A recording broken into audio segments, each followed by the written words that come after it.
Seja convosco. Proclamação da boa notícia, o Evangelho de Jesus Cristo, escrito por São Lucas. Quando Isabel estava no 6º mês,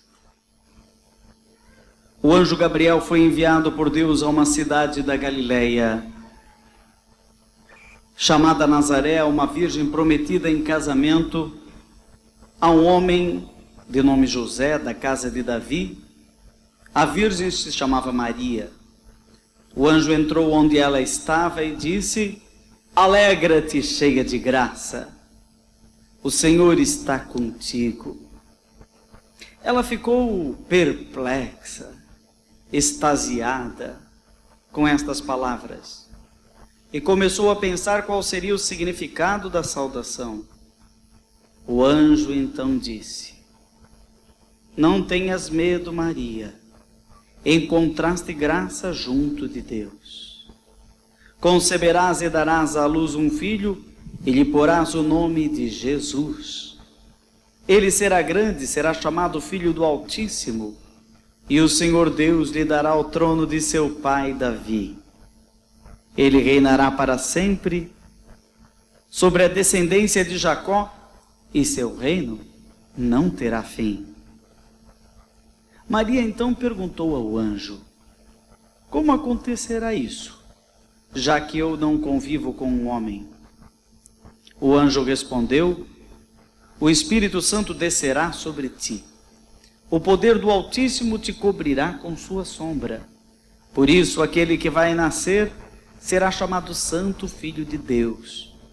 Também Isabel, tua parenta, concebeu um filho na sua velhice. Este já é o 6º mês daquela que era chamada estéril, pois Deus cumpre o que promete. Maria então disse: Eis aqui a serva do Senhor, faça-se em mim segundo a sua promessa. E o anjo ausentou-se dela. Imediatamente Maria partiu apressada para uma região montanhosa da cidade, a uma cidade de Judá, na casa de Zacarias, saudou Isabel, e quando Isabel ouviu a saudação de Maria, a criança pulou de alegria em seu ventre, e Isabel ficou repleta do Espírito Santo. Com voz forte ela exclamou: Bendita és tu entre as mulheres, e bendito é o fruto do teu ventre. Como mereço que a mãe do meu Senhor venha me visitar? Logo que a tua saudação ressoou nos meus ouvidos, o menino pulou de alegria no meu ventre.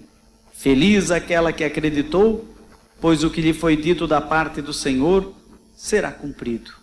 E então Maria cantou: O Senhor fez em mim maravilhas, santo é seu nome. Minha alma engrandece o Senhor, meu espírito se alegra em Deus meu Salvador. Ele olhou para a humildade de sua serva, doravante toda a gente cantará os meus louvores. O Senhor fez em mim maravilhas, santo é seu nome.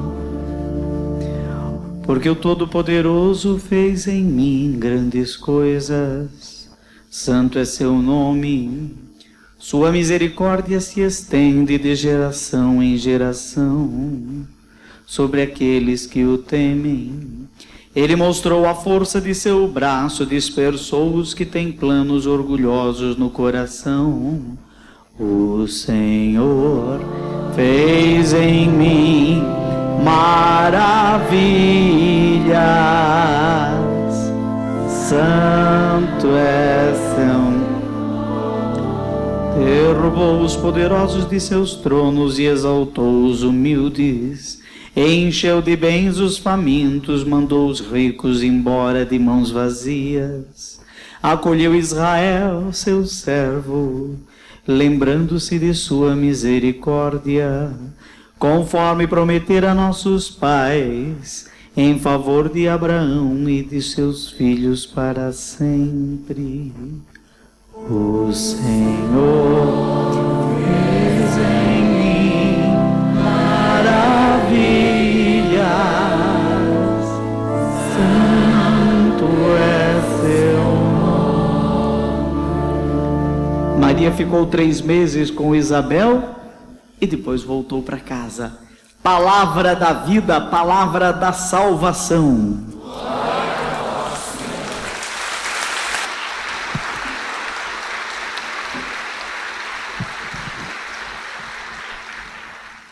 Vamos meditar a palavra de Deus. Vamos mastigar a palavra de Deus. Acabamos de almoçar. Todos almoçaram? Foi um pequeno ou um grande almoço? Ah, foi um grande almoço. Está muito bem. Nosso corpo está alimentado. Alguns de nós gostariam de fazer até a sexta. Podem repousar no Espírito. Podem repousar no Espírito. Maria, esta menina, esta jovem de 16 anos, talvez, nesta ocasião, passou por um processo de gravidez física. O Verbo se fez carne e habitou entre nós. João 1,14. E uma gravidez mística.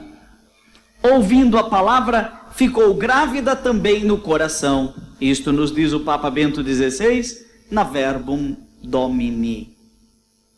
Houve uma ocasião, e Lucas relata isso um pouco mais adiante, em que algumas pessoas procuraram Jesus, de modo especial uma mulher, no meio da multidão, e disse: felizes os seios que te amamentaram, feliz o ventre que te trouxe à terra. E Jesus disse: mais feliz é quem ouve a palavra de Deus e a põe em prática. Foi talvez o maior elogio que Maria recebeu, porque ela não foi apenas mãe biológica de Jesus, ela foi mãe teológica. Ela é a Theotokos, mãe de Deus. A palavra se fez carne e habitou no coração e no ventre de Maria.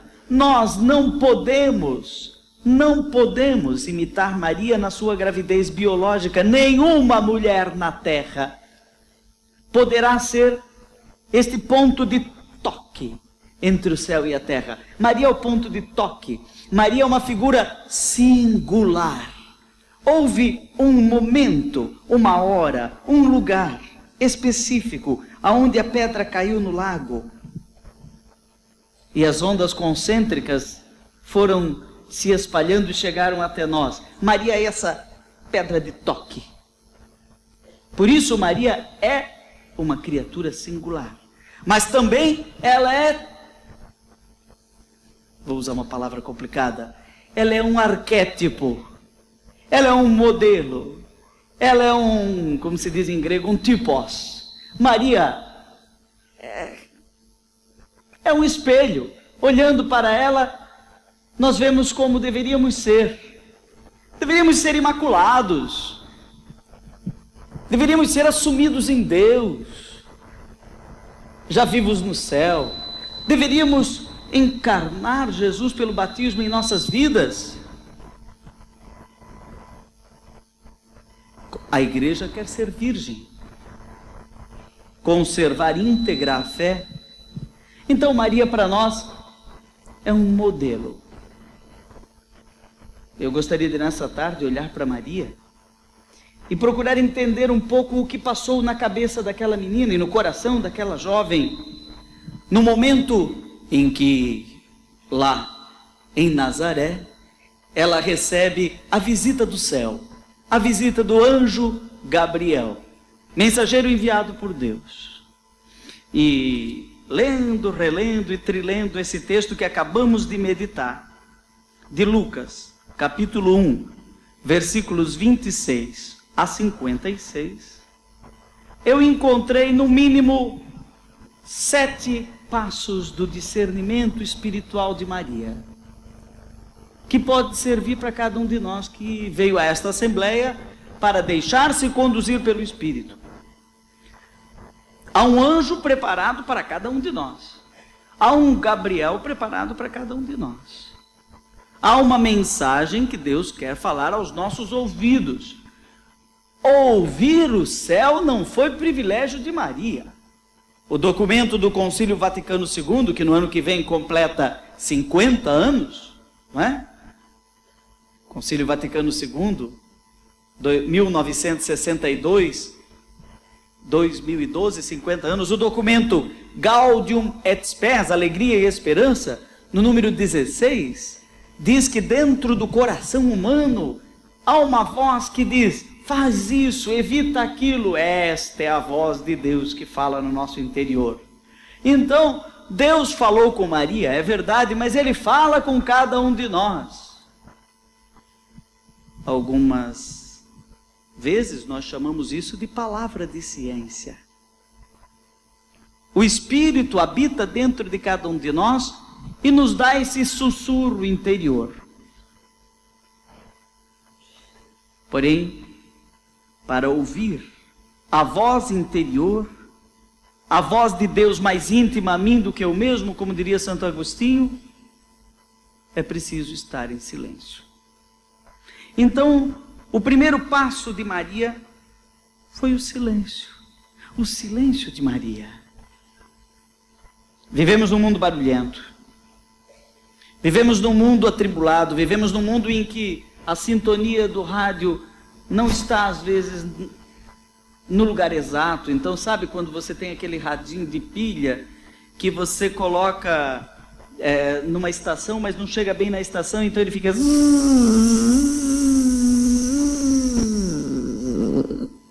Alguns de nós precisam afinar a estação de Deus. Outras vezes estamos na estação errada. Estamos ouvindo só outras vozes. Há muitas vozes no meio do mundo. Para chegar a Fátima, temos que ver 1000 outdoors. Para chegar ao canal da Canção Nova, temos que passar por muitos outros. Alguns até brasileiros. Não é? Brasileiros. Alguns canais com algum tipo de mensagem muito particular. Outros com uma mensagem muito pseudo-universal. E que muitas vezes rima com o mal. Neste caso, nós somos colocados em falta de sintonia.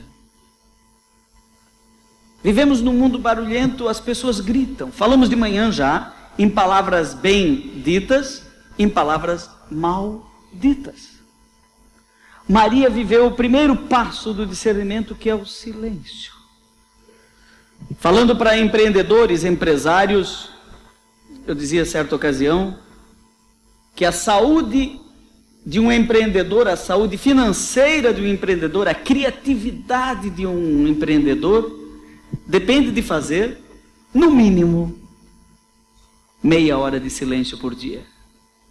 Silêncio é gênero de primeira necessidade, está na cesta básica da alma. Quando a gente vai no supermercado, algumas coisas não podem faltar na cesta, não é? O que é que não pode faltar na cesta de um português quando faz as compras do mês? O bacalhau. Mas esse povo come tanto bacalhau assim. Arroz. Um vinho. Fernanda, um vinho. O pão. Não pode faltar o pão. Bom, um pouco de macarrão. Não, tem gente que não come. Bom, cada um tem lá sua cesta básica, não é? Se for levar um carrinho de criança, já viu agora como fazem nos supermercados, acho que em Portugal também. colocam aquelas guloseimas para atrair as crianças nos andares de baixo. E os pequenininhos chegam logo para pegar aquelas porcarias. Quando o pai e a mãe vêm, já está cheio de coisas doces e que não prestam, e, enfim, que vão criar cáries e problemas de digestão nas crianças, enfim.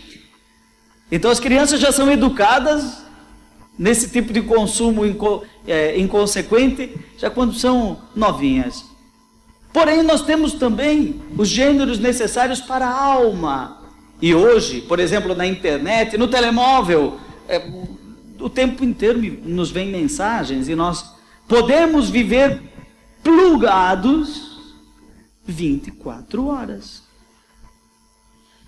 Antigamente, no tempo do telemóvel, em que se falava ao telemóvel, então ficava-se plugado assim, até na assembleia. Muitas vezes tínhamos que dizer: desliguem seus telemóveis, por favor. Agora não há mais necessidade, não se fala mais ao telemóvel. É o telemóvel que fala com a gente. Já viram? Agora, os jovenzinhos, inclusive eu, que sou muito jovenzinho, é só SMS, mensagem, Twitter, Facebook, está tudo ali, na mão, não é? É só tirar do bolso e não fala com ninguém. Não há problema, já está ligado na internet. E com isso, de viver permanentemente ligados, a gente imagina que há uma melhoria de atenção, mas há um déficit de atenção em que as escolas já estão preocupadas, né? Maria teve como primeiro passo do seu discernimento para deixar-se conduzir pelo Espírito o silêncio. Quando nós fazemos um retiro de 7 dias de silêncio, a impressão que a gente tem é que nos primeiros dias nós estamos contaminados pelo barulho. Depois de 2 ou 3 dias, nós vamos nos aquietando. Deixa eu contar um segredo aqui para vocês. Me prenderam aqui agora, mas não tem problema. Eu posso me soltar. Foi para a liberdade que Cristo nos libertou. Está em Gálatas.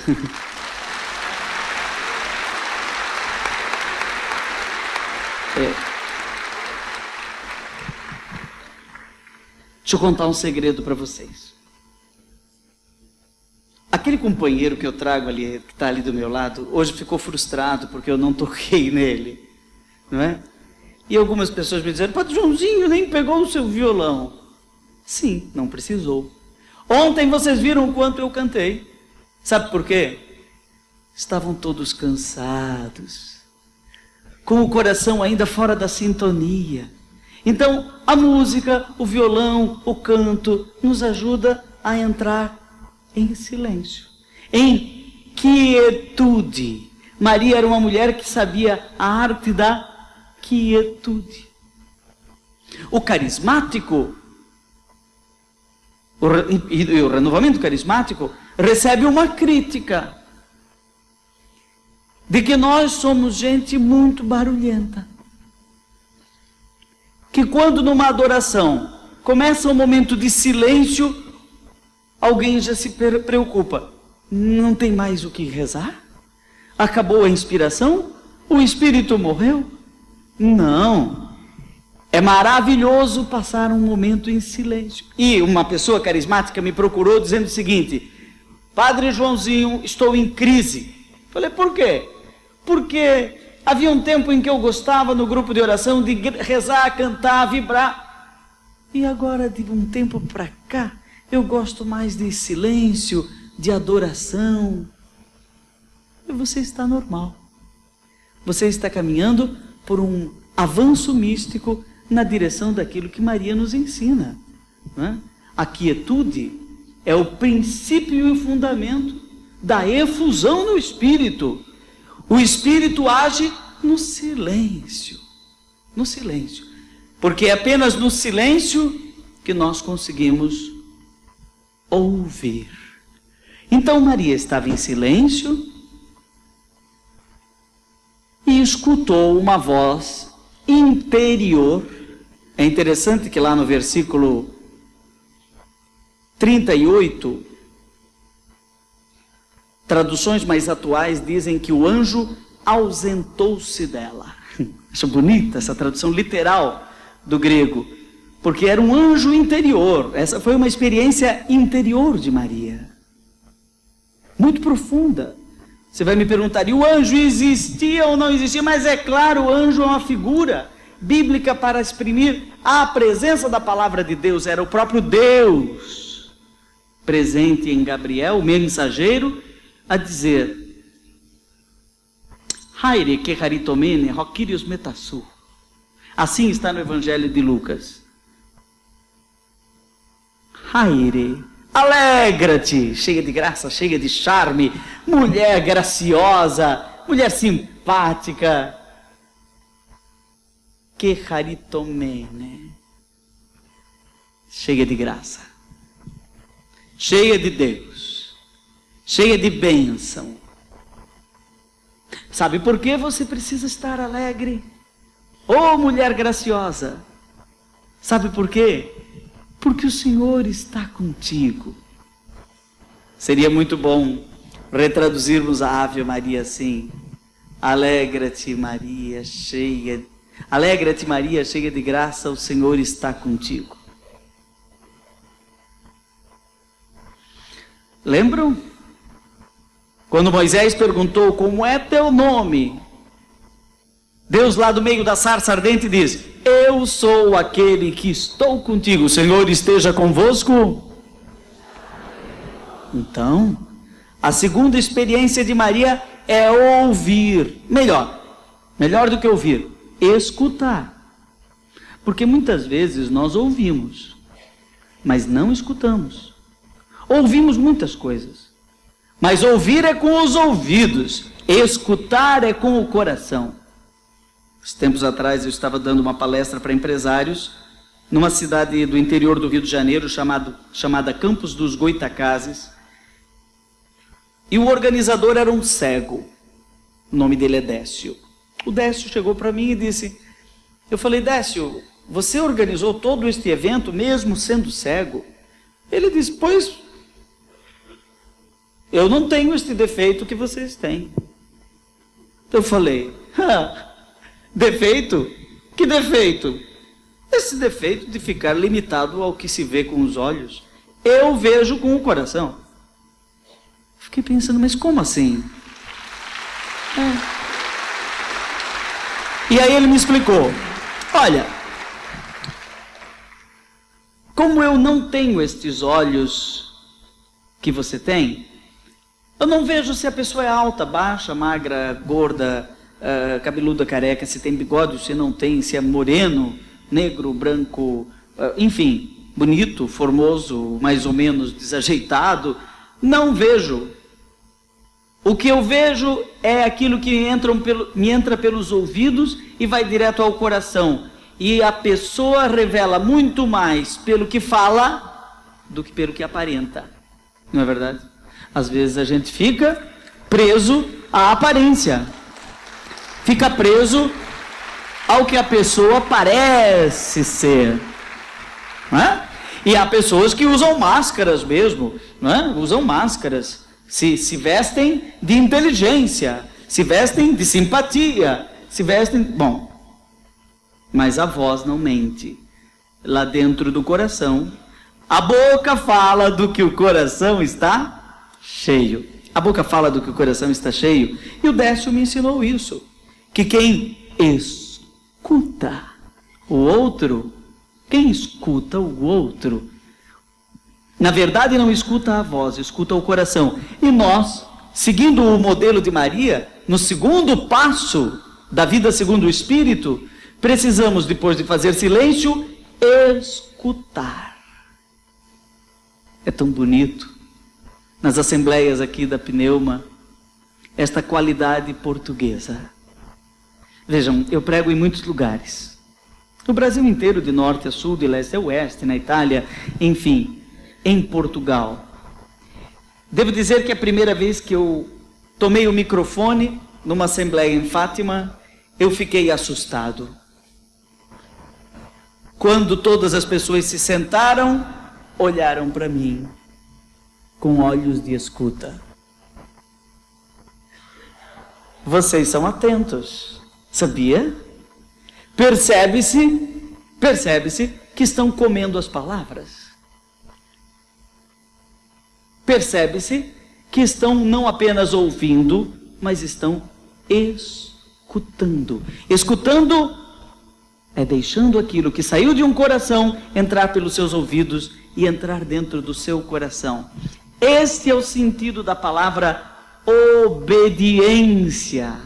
Escutar é obedecer. Em latim, obedire. Em grego, hypakoé. Obedir é ouvir, escutar com adesão.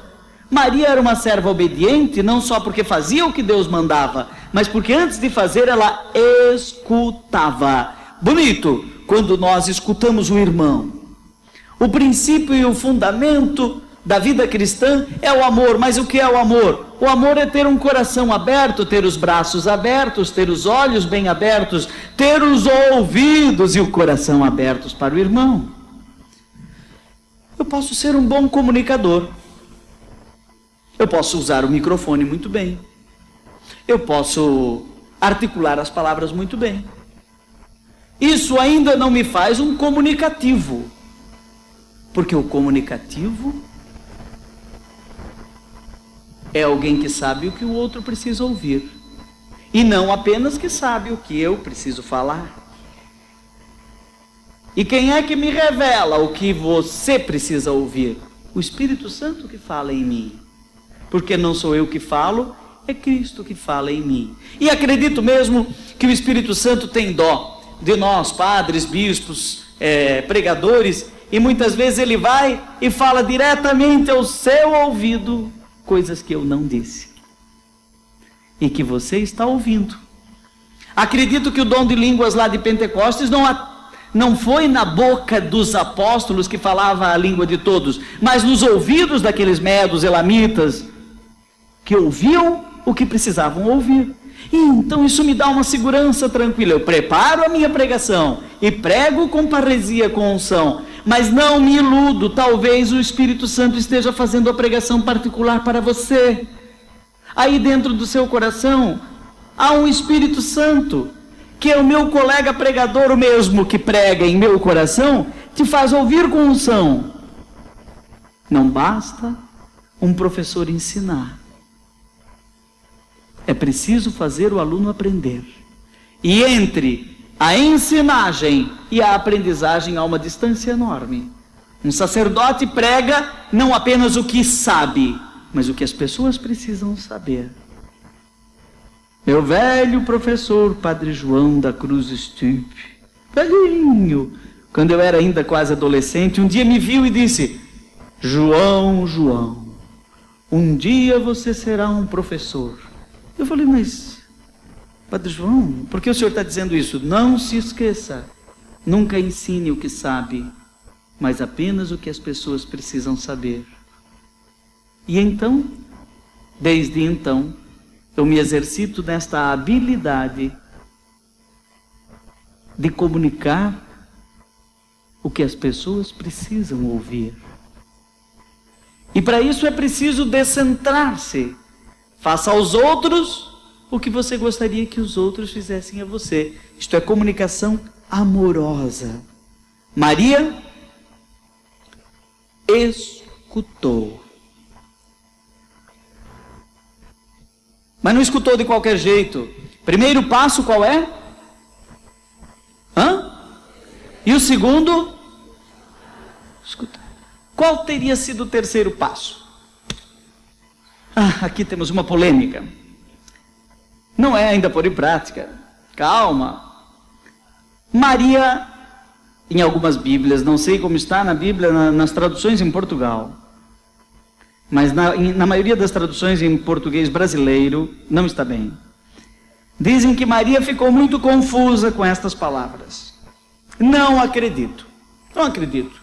Não acredito que a Virgem Maria tenha ficado terrivelmente abalada. O anjo chega e diz: Ave cheia de graça, o Senhor é contigo. Alegra-te, cheia de graça, o Senhor está contigo. E ela fica, ai meu Deus, um anjo falando comigo. O que? Não. Sabe como é que Maria ficou? Extasiada, perplexa, encantada. A primeira atitude do filósofo diante de um objeto, permitam-me um excurso filosófico. A primeira atitude de um filósofo, só é possível filosofar se eu me espantar, se eu me admirar, se eu me encantar.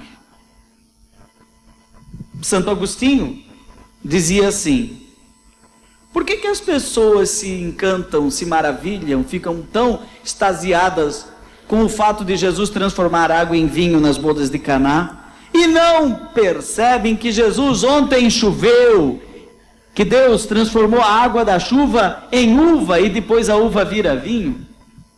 O mesmo milagre das bodas de Caná acontece em cada chuva. E nós muitas vezes não percebemos os milagres do cotidiano, de todo dia, de toda hora. Por quê? E aí Santo Agostinho diz uma frase, pode anotar no seu caderninho porque ela é terrível. Porque o costume mata o êxtase. O costume mata o êxtase. Oh meu Deus! O sacerdote